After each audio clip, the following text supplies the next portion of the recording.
Bonjour à tous et bienvenue. On va attendre 1 ou 2 minutes avant de démarrer, que tout le monde puisse se connecter.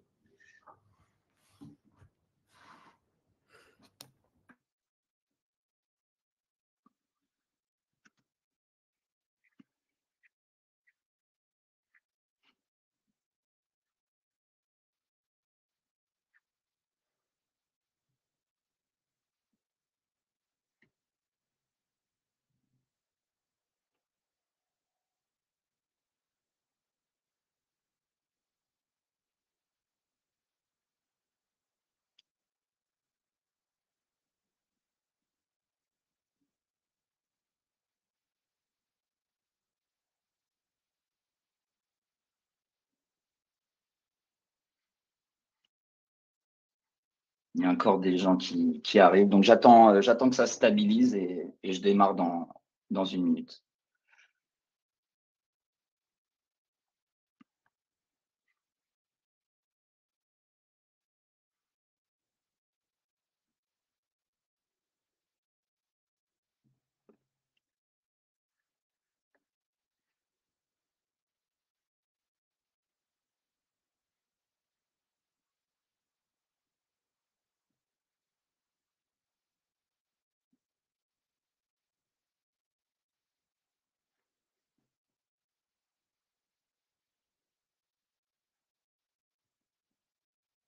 Allez, ça a l'air de se stabiliser. On va démarrer du coup.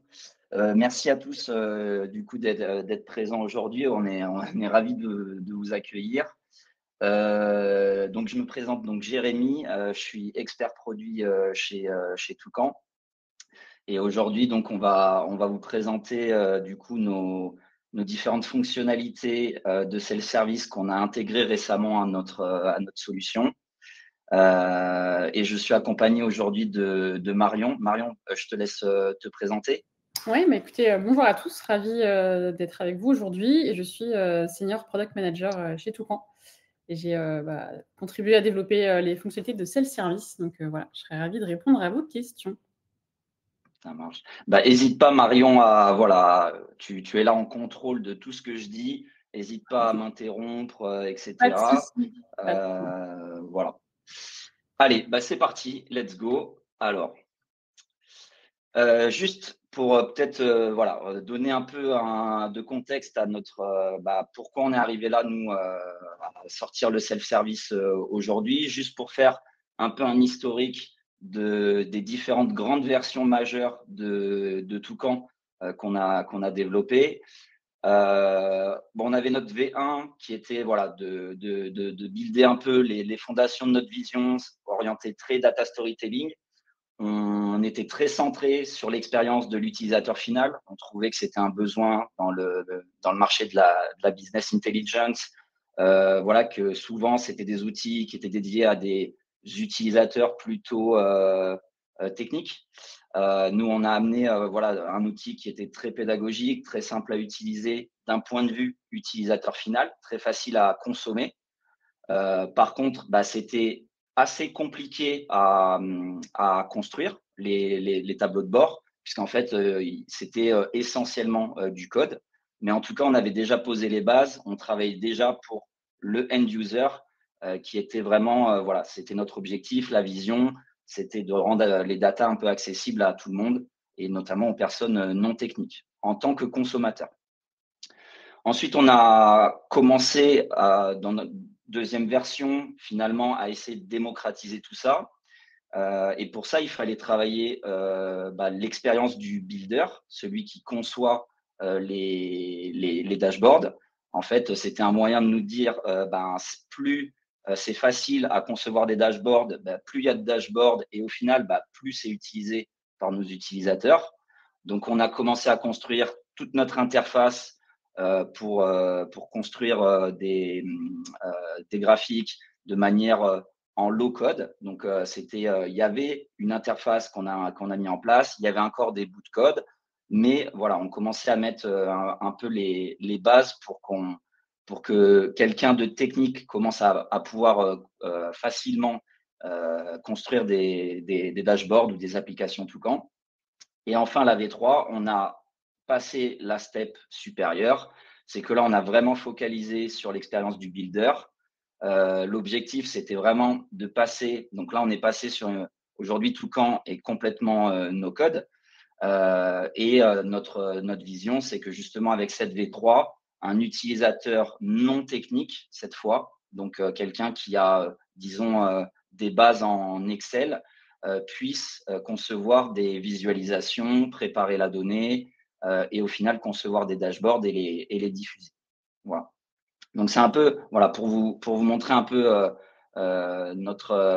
les différentes étapes qu'on a passées. Et en fait, la conclusion de tout ça, c'est que on a tellement travaillé en fait cette expérience de builder, on a vraiment focus pour que ce soit la plus simple possible. Aujourd'hui, des personnes non techniques peuvent construire leur dashboard. Et en fait, on est en train de fusionner l'expérience des deux personas, enfin à la fois de l'utilisateur final et du builder. On a beaucoup appris, nous, durant ces années. Aujourd'hui, on sait créer une interface no-code, intuitive, qui s'adresse aux non-techniques. Et bah, finalement, tout ça, ça s'aligne aussi avec notre vision initiale, qui était de rendre la data accessible à tous. Et voilà. Et donc, aujourd'hui, c'est pour ça que c'est assez naturel pour nous d'aller vers ces fonctionnalités de self-service. Deuxième chose aussi qui participe à ça, c'est que depuis maintenant 2 ans, on se concentre sur ce qu'on appelle les Customer Facing Analytics. Donc, en gros, c'est permettre à des entreprises, à des SaaS, de créer des applications Toucan et de pouvoir les diffuser eux-mêmes à leurs clients et donc adresser de plus en plus d'utilisateurs. En fait, aujourd'hui, de par notre construction de notre modèle, il y a de plus en plus d'utilisateurs différents qui ont des besoins parfois très divers. Et donc, la solution un peu pour permettre à tout le monde de scaler ça, donc plus il y a d'utilisateurs, que ce soit pour nous, effectivement, mais aussi pour nos clients qui, eux, utilisent notre solution pour monétiser ou en tout cas distribuer des analytics à leurs propres clients, que ce soit externes ou internes. Voilà, le self-service est une solution pertinente puisqu'en fait, on va laisser l'utilisateur final se personnaliser ses analytics lui-même en fonction de ses besoins. Donc, il y a beaucoup moins de travail à réaliser pour préparer les choses. On a moins besoin de construire des dashboards un petit peu standards qui vont répondre finalement parfois de manière pas forcément totale à tous les besoins. Voilà, ça demande beaucoup d'investissement en termes de ressources parce il faut développer autant de visualisation que de besoins. Et donc, ça peut être problématique puisque ça veut dire que plus il y a d'utilisateurs, ça veut dire que plus on va devoir avoir de ressources. Alors que le self-service nous permet de nous échapper de ce modèle-là.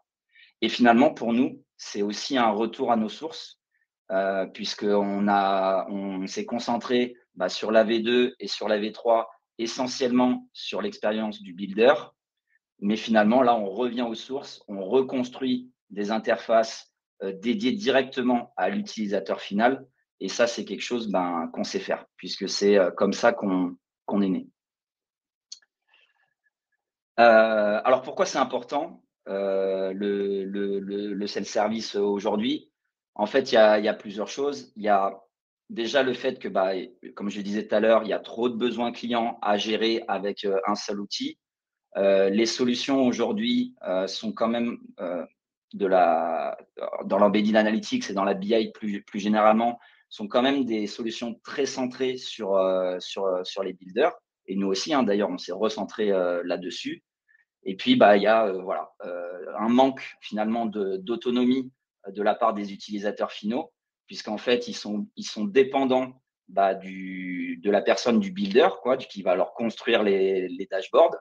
Ça va poser des soucis également en termes de déploiement. puisqu'en fait, on va mettre plus de temps à finaliser. On va devoir rentrer dans des boucles de feedback avec les utilisateurs finaux pour améliorer finalement les dashboards, les analytics qu'on va leur diffuser. Donc, il y a des délais voilà, de plus en plus conséquents puisqu'il y a de plus en plus de besoins. Aujourd'hui, la data, voilà, tout le monde commence à être un peu aguerri. Et donc, les besoins sont de plus en plus complexes, de plus en plus spécifiques. Et donc, bah, c'est plus compliqué à déployer ou plus long. Et puis, évidemment, bah, il y a les coûts de support qui explosent, puisque bah, voilà, c'est autant de requêtes à gérer par le support technique qui va, voilà, vis-à-vis des clients externes ou internes, qui vont demander toujours plus de fonctionnalités, d'ajouter un filtre, d'ajouter un graphique dans un dashboard, etc. Et tout ça, bah, mis à l'échelle on a de plus en plus d'utilisateurs, bah, ça augmente, ça augmente, ça augmente, etc. Il y a en plus de ça, bah, le fait que toutes ces demandes finalement de personnalisation, il y a quelque part des opportunités business parfois qui sont manquées, puisqu'en fait, on est en difficulté pour monétiser ces demandes de personnalisation, alors qu'avec le self-service, bah, on va avoir justement une offre qui est assez packagée et qui va être facile à proposer en add-on, dans un modèle un peu freemium ou même intégré à une offre premium pour ceux qui cherchent à monétiser leurs analytics auprès de leurs clients. Donc, je vais vous présenter deux features aujourd'hui. En gros, on a démarré par dans Toucan. Donc, il y a un layout, un modèle de distribution qui est très utilisé, qui est le rapport PDF. Et donc, nous, c'est par ça qu'on a démarré. Pour se faire un peu la main sur justement cette expérience de self-service, on a démarré par le PDF report. Donc, je vais vous présenter rapidement l'expérience, à quoi ça ressemble. Donc là, je suis connecté en tant que builder. Donc là, j'ai des droits. Voilà, donc l'expérience reste toujours la même dans Toucan. Donc, on va pouvoir créer nos différents indicateurs, ajouter des filtres, etc. Tout ça, ça ne change pas. C'est le concepteur qui construit les visualisations. Et ensuite, il va les mettre à disposition des utilisateurs finaux. Donc, je vais passer juste en mode édition. Donc, on a donc cette section ici, rapport PDF. Et là, on va avoir accès à la liste de tous les rapports PDF qui ont été construits sur cette application Toucan Toco. Le builder, lui, va avoir en fait la possibilité de créer un rapport PDF de manière assez simple. En fait, c'est pareil, toujours dans l'expérience de Toucan. En fait, on est dans un cadre, dans un framework qui est déjà prédéfini et on va, via du click button, on va juste intégrer les différents éléments qu'on veut mettre dans notre rapport PDF. Donc là, je vais juste vous montrer, voilà, c'est de manière très classique. On a des espaces qu'on va venir remplir en venant sélectionner. Donc là, je vais ajouter des stories donc, que j'ai déjà construites. Donc les stories, dans Toucan, c'est des visualisations donc, qui ont déjà été préconstruites par le builder. Et là, il va juste venir les sélectionner pour composer en fait son rapport PDF.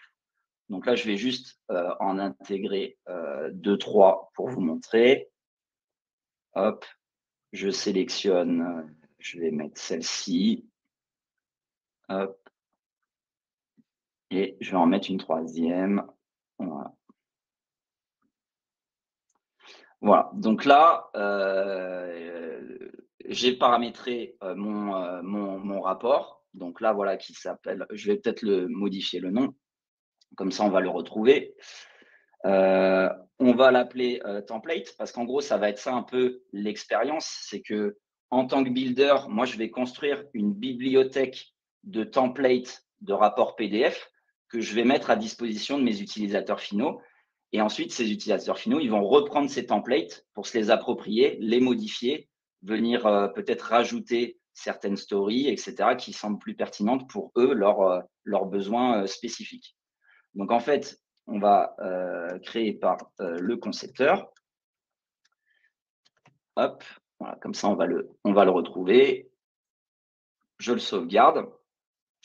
Et ensuite, donc, chacun des templates, enfin des rapports que va créer le builder, il va pouvoir du coup ensuite les partager à ses utilisateurs. Donc là, je suis dans un contexte de plateforme, donc mes utilisateurs sont dans la plateforme Toucan et je vais avoir différentes manières de gérer les accès là-dessus. Soit mon PDF report, mon rapport PDF, il est uniquement pour moi, donc voilà, personne ne va le voir, c'est privé. Soit je vais l'ouvrir de manière publique à tout le monde. Quand on dit tout le monde, c'est toute personne qui a accès à l'application. Donc ça, il reste quand même une gestion des droits à avoir en amont pour donner accès ou non à l'application aux utilisateurs. Ou soit je peux la personnaliser et donc je peux envoyer à certains utilisateurs de manière précise avec leur adresse mail. Je vais pouvoir leur diffuser mon template. Donc là, moi, ce que je vais faire pour la démonstration, je vais juste créer un template que je vais mettre à disposition de tout le monde. Et ensuite, on va choisir le droit qu'on leur accorde. Soit on leur permet de voir uniquement, de consulter ce template, soit on va pouvoir l'éditer. Donc, nous, dans notre cas, moi, je vais laisser sur tout le monde peut voir, puisqu'en fait, je n'ai pas envie que mes utilisateurs finaux modifient mon template. Je vais plutôt utiliser la fonction éditer si je veux partager ça à quelqu'un de mon équipe pour qu'on soit à plusieurs à maintenir ces différents templates. Mais là, moi, dans mon cas, je vais juste vous montrer le flux qui permet de diffuser aux utilisateurs finaux. Donc, je vais ouvrir les accès à tout le monde qui a accès à l'application pour avoir mon template. Donc, je vais l'enregistrer. Je vais ensuite publier mon application et ensuite, je vais vous montrer, je vais me connecter cette fois avec un rôle uniquement d'utilisateur, donc qui n'a pas le droit de modifier l'application, il est juste en consultation et on va voir comment ça se comporte de son côté. Donc, je vais me déconnecter. Hop. Et je vais me reconnecter cette fois avec un compte qui a uniquement des droits de consultation sur mon application. Voilà, donc je accède à mon application en tant qu'utilisateur final. Et pareil, au même endroit, en fait, l'utilisateur final retrouve ici une section rapport PDF et dans lequel il va retrouver tous les templates qui ont été partagés avec lui. Donc là, je retrouve le template qui m'a été créé par le concepteur. Je peux évidemment, comme d'habitude, le consulter, le télécharger de manière, basique. Donc là, il va se charger. Voilà. Donc là, j'ai accès au PDF report template qui m'a été mis à disposition. Et donc, j'ai la possibilité maintenant de partir de ce template pour le dupliquer et potentiellement me créer moi-même ma propre version. Donc là, je vais ma version, voilà. Et là, l'utilisateur peut rajouter. En fait, il a la même interface que le builder. Donc, c'est ce que je disais tout à l'heure, qu'on est en train de fusionner cette expérience de builder avec l'utilisateur final. En fait, voilà, les deux personnes ont finalement la même interface. Donc là, juste pour vous montrer que je fais quelque chose de différent, je vais juste rajouter une nouvelle story là-dessus. Je vais rajouter la même là, c'est pas grave. C'est juste pour vous montrer. Je sauvegarde. Et là, du coup, en tant qu'utilisateur final, ça y est, j'ai ma version du PDF report. Et pareil, que je vais pouvoir consulter, télécharger à chaque fois que je viens dans mon application. Voilà. Et donc là, c'est ma version personnalisée avec le graphique que j'ai intégré. Voilà. Donc ça, c'est et après, du coup, l'utilisateur final peut lui-même, en fait, gérer les accès de ces rapports PDF qu'il a créés. Voilà. De la même façon, il va soit être en privé, en public, ou il va personnaliser à une population d'utilisateurs.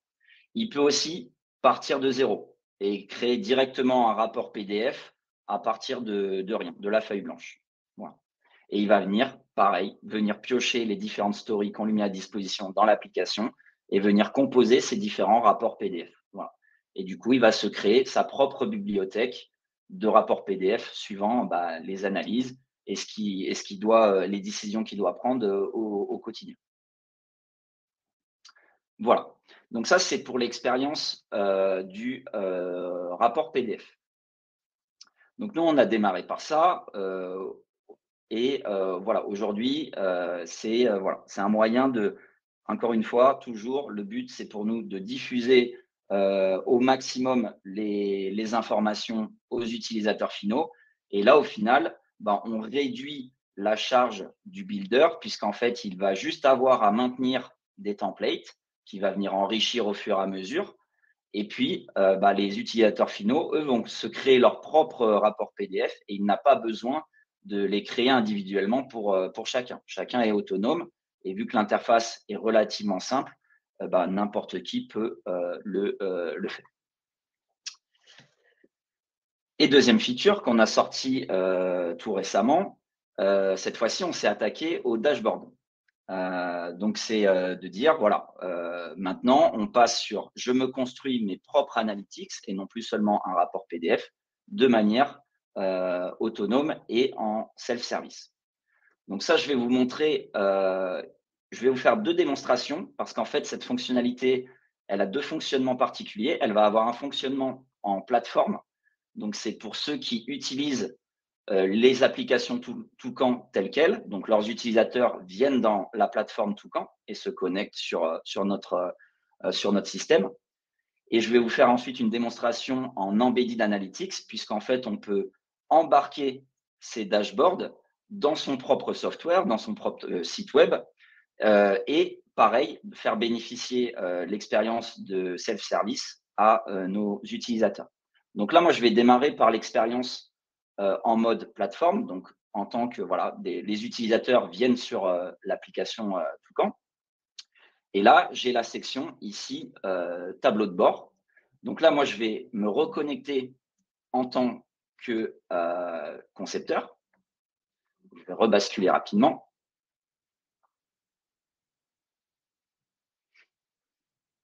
Voilà, je vais revenir sur mon application.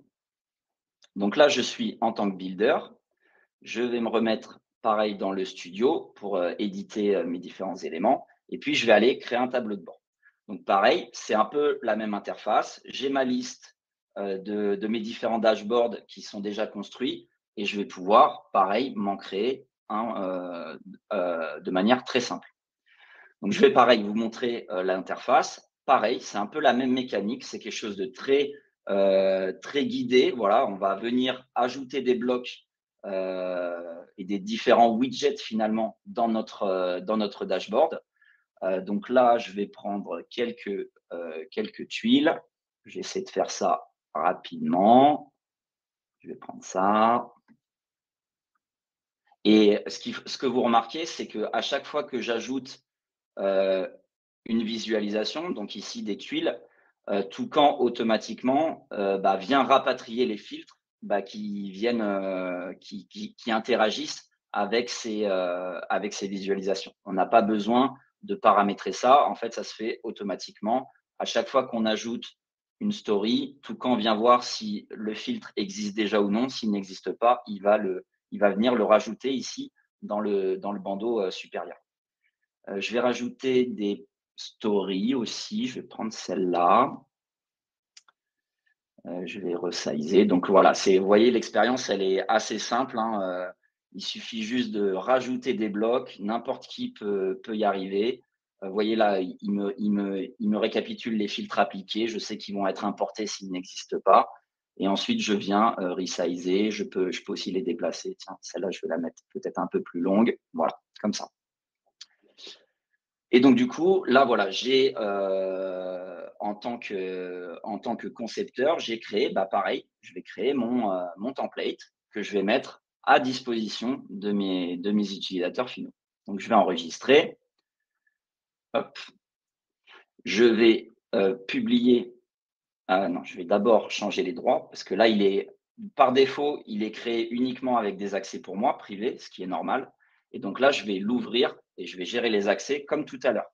Donc, on verra tout à l'heure pour la partie embed. Là, moi, je suis dans une configuration en plateforme et de la même manière, je vais l'ouvrir à tout le monde.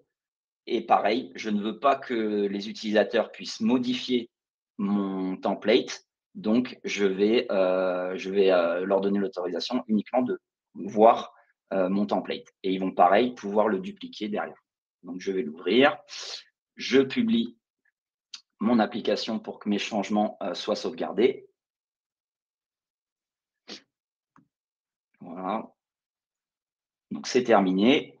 Et là, je vais me reconnecter cette fois-ci avec mon compte d'utilisateur final. Alors, tac.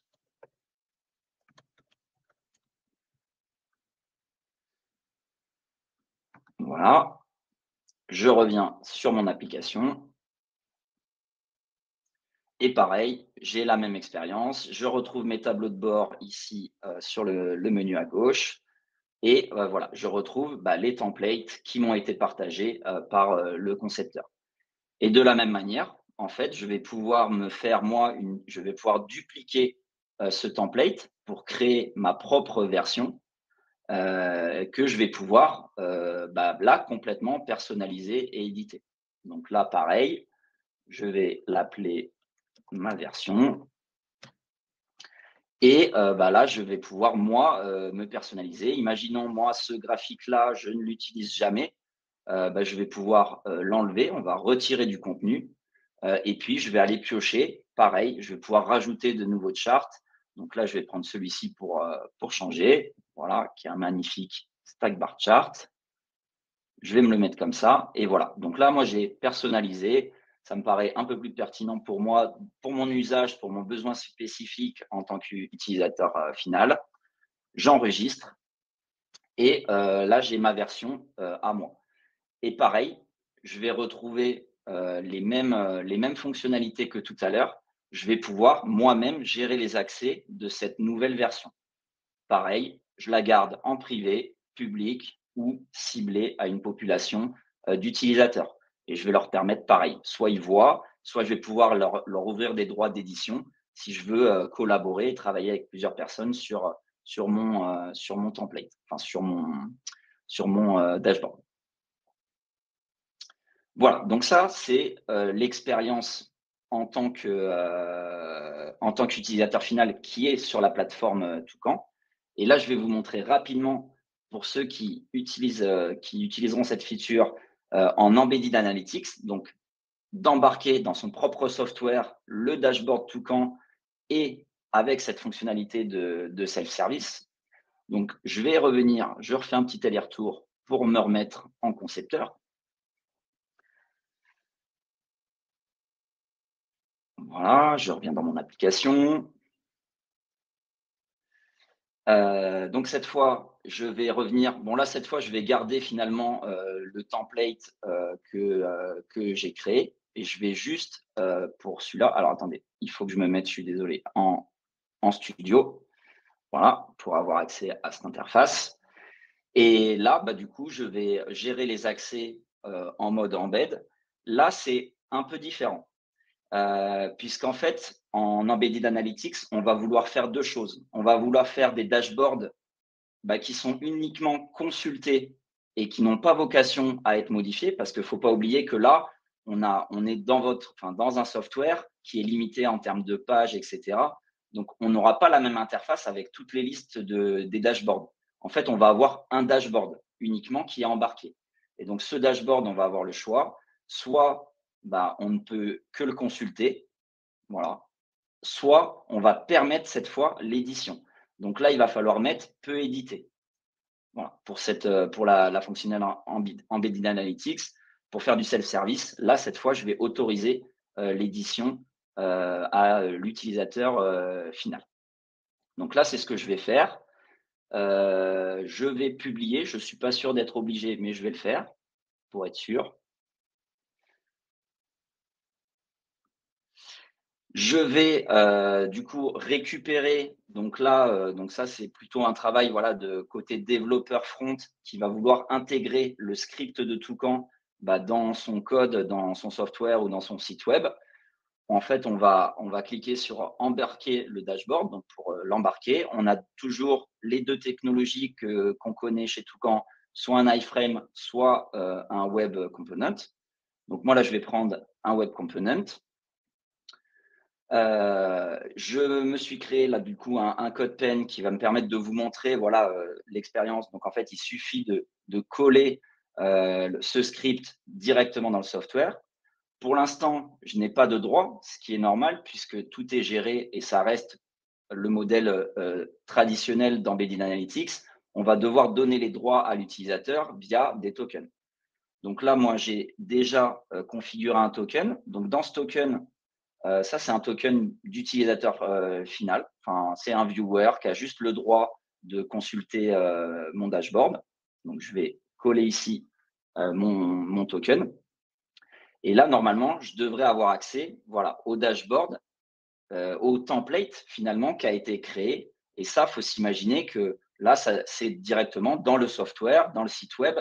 En fait, l'utilisateur final va retrouver cette interface. Donc, il va retrouver son dashboard. Et la nouveauté, puisque je lui ai permis d'éditer ce template, il va pouvoir passer en mode modification.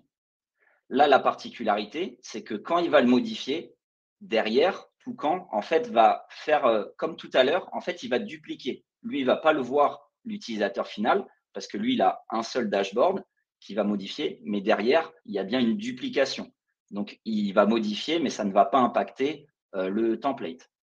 Donc, de manière symbolique, je vais refaire la même manipulation que tout à l'heure. Ce graphique-là, je ne m'en sers jamais. Je préfère le stack bar chart là par pays. L'expérience est toujours la même. Hein. Pour un utilisateur final, c'est la même interface que le builder. Et ensuite, j'enregistre et voilà, j'ai créé ma propre version de mon dashboard. Voilà. Et ça, pour tous les utilisateurs. Et donc, vous voyez, en fait, à partir d'un template, finalement, je vais pouvoir adresser un peu tous les besoins. Et donc, maintenant, toute la mécanique, elle va être juste pour entre guillemets, juste de mettre à disposition ces visualisations, donc de les créer en amont. Et ensuite, c'est une bibliothèque dans laquelle va venir piocher l'utilisateur final pour se créer son propre dashboard à lui. Voilà. Et après, ça reste de l'analytics classique chez nous. Les filtres sont toujours, enfin, de manière dynamique, vont pouvoir interagir avec mes différentes visualisations. Voilà. Alors, du coup, voilà, donc c'est pour, voilà, nous, on a fait le choix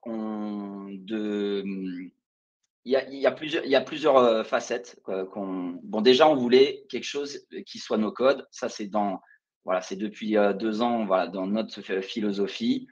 On ajoute des visualisations de manière très guidée, mais on ne permet pas à l'utilisateur, par exemple, de préparer de la donnée, de se créer des visualisations. Parce que ça, c'est une conviction profonde qu'on a, c'est que l'utilisateur final, la data vise n'est pas accessible à tout le monde. Il faut préparer la donnée en amont par des experts, des data engineers, des data analysts. Le choix des visualisations également. Finalement, ça reste quand même la data vise une science qui, voilà, il faut respecter certains codes, certains principes pour qu'elle soit pertinente. C'est un métier d'être data analyst. Et donc, nous, ce qu'on a privilégié, c'est une interface complètement contrôlée, c'est-à-dire, voilà, on va juste faire du pick and choose. Je viens choisir des éléments déjà construits par quelqu'un qui connaît la data. Voilà. On n'a pas aujourd'hui pour vocation d'ouvrir complètement le self-service. Voilà, nous, ce en quoi on croit, c'est d'avoir une flexibilité, mais de manière très contrôlée, et ce qui fait sens, notamment dans un contexte d'embedded analytics, où en fait, vous allez avoir envie de maintenir un niveau et un standard de qualité de vos dashboards. Et pour ça, il faut que ça reste vos experts, vos data analysts qui construisent ces dashboards. Voilà. Et voilà. Et enfin, bah voilà, nous, voilà, on revient un peu à nos racines. L'utilisateur final, vous avez vu, l'interface, elle est très simple. Je clique, j'ajoute mes différents widgets et voilà. Et je compose soit mon rapport PDF, soit mon dashboard qui correspond. Et comme ça, ben, ça permet bah, tout ce que j'ai dit tout à l'heure, moins de coûts de support, puisque bah, du coup, moins de demandes, moins de requêtes sur des nouvelles fonctionnalités, d'ajouter un filtre, d'ajouter une visualisation, etc. Bah, en fait, vous n'avez qu'à maintenir une bibliothèque de visualisation dans laquelle vont venir piocher vos utilisateurs finaux. Voilà. Je sais pas si j'ai tout dit, Marion. Peut-être j'ai zappé des trucs. Tu me dis Écoute, si tu veux je pense que compléter. c'est un tour, très complet de ce qu'on propose à la fois sur les 2 layouts, PDF et dashboard, en plateforme et en embed. Je pense que là, ça donne vraiment une bonne vision. Donc, Ok. plutôt, à voir si on a des questions peut-être, sur tout Ouais, ce que ouais, tu as n'hésitez présenté. pas. On reste là de 2-3 minutes. S'il y a des questions, on est preneur, on y répond. Et sinon, bah, on va terminer ce webinaire en espérant que bah, du coup, voilà, ça vous a ouvert, voilà, là, en vrai, cette fonctionnalité ouvre plein de cas d'usage, hein, et notamment, par exemple, pour ceux qui utilisent Toucan en plateforme, bah, une des avancées aussi, c'est que ça vous ouvre ce layout du dashboard qui n'était pas accessible pour vos cas d'usage. Donc, ce côté, je mets plusieurs visualisations dans le même écran. Aujourd'hui, c'est possible même en plateforme, sans même utiliser le self-service d'ailleurs. Ouais.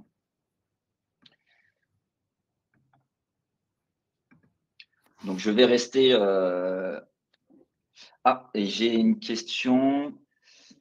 Euh, Alors, donc, je lis la question donc, de Claire qui demande si justement il sera possible de ne pas autoriser le self-service pour l'embed.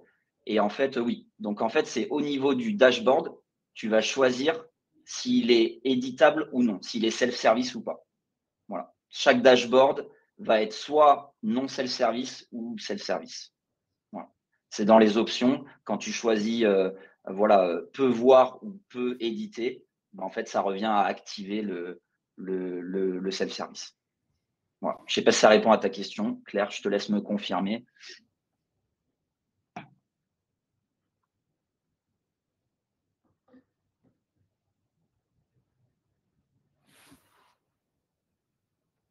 Ok, ça m'a l'air clair. Super. Alors peut-être une autre question de Marine. Ok, bon, bah, voilà. Bah, je pense que c'est bon, on va clôturer là-dessus. Bah, merci à tous bah, voilà, d'être venus nous écouter. Nous, on est très excités à ce que vous utilisiez du coup ces nouvelles fonctionnalités. N'hésitez pas à vous rapprocher donc pour nos clients déjà existants de vos Customer Success Managers préférés. Et pour ceux qui sont venus découvrir Toucan, bah, on reviendra vers vous. Il n'y a pas de souci. Alors attends, on a Ah, une j'ai une feedback. question de Marine. Je la fais. Comment sont sauvegardés les dashboards embed par user? Il s'agit d'une modification par token ou bien d'un user unique. Alors, ils sont sauvegardés en fait dans le token Marine. Il y a toujours un champ obligatoire qui est le username. Donc, en fait, tu es obligé de mettre dans ton token le username de l'utilisateur. Après, tu vas lui mettre des privilèges, des droits. Et en fait, c'est ce username qui permet la sauvegarde. Donc, en gros, dans les mécaniques, c'est pour ça que c'est vrai, c'est une bonne question. Il faut faire attention pour ceux qui, par exemple, utilisent des usernames qui seraient des ID de session et qui se renouvelleraient à chaque fois. Bah, vous perdez, votre utilisateur final, il perdra sa sauvegarde. Donc, il faut bien garder un username par utilisateur. Là, il faut vraiment. Voilà. Et c'est ça qui fait la clé qui permet à Toucan de retrouver le dashboard, enfin la version du dashboard de l'utilisateur. C'est via le username que tu mets dans le token. Tu me dis si c'était ça ta question.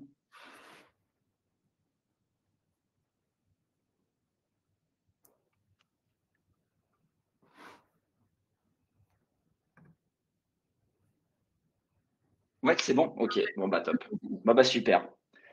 Allez, bah, écoutez, bah, je vous souhaite une bonne soirée et puis à bientôt pour le prochain webinar. Merci à tous. Merci beaucoup.